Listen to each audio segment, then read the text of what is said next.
নতুন ভৱনটো আজি উদ্বোধন কৰিলে কি ক'ব?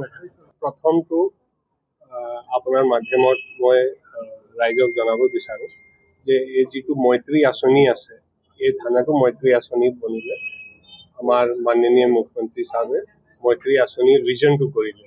এইটো ভিজনৰ কাৰণে আজি গোটেই অসমৰ থানাটো এটা এটা কৰি আপগ্ৰেড হৈ আছে, নতুন থানা বনি আছে বা আপগ্ৰেড হৈ আছে। থানা ভাল হ'লে, মানুহৰ কাম কৰা জেগা ভাল হ'লে পাব্লিক আহিবলৈ ভাল পায়। আমাৰ কি কাম আছে? আমাৰ মেইন কাম আছে পাব্লিকৰ সেৱা। পাব্লিকৰ সেৱা কৰিবলৈ আমি এটা ভাল জেগা পাইছোঁ।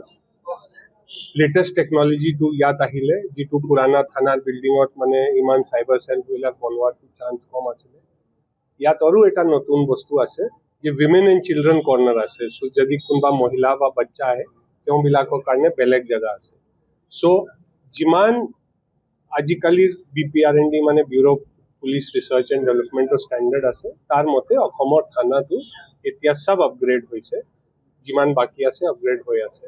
চ' অসম পুলিচৰ ফালৰ পৰা আৰু ৰাইজৰ ফালৰ পৰা প্ৰথমটো আমি মুখ্যমন্ত্ৰী চাহাবক ধন্যবাদ জনাওঁ যে এইটো ভিজন পেকেট কৰিলে আৰু অসমত ইমান ডাঙৰ পুলিচৰ কায়াকল্প হ'ল।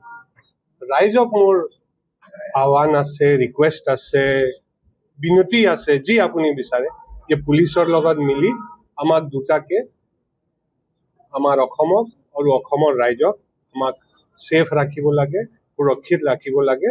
আপোনাৰ সহায়ে পালে আমি আমাৰ কামটো কৰিব পাৰিম। ইমানে মোৰ ক'বলৈ মন আছিলে।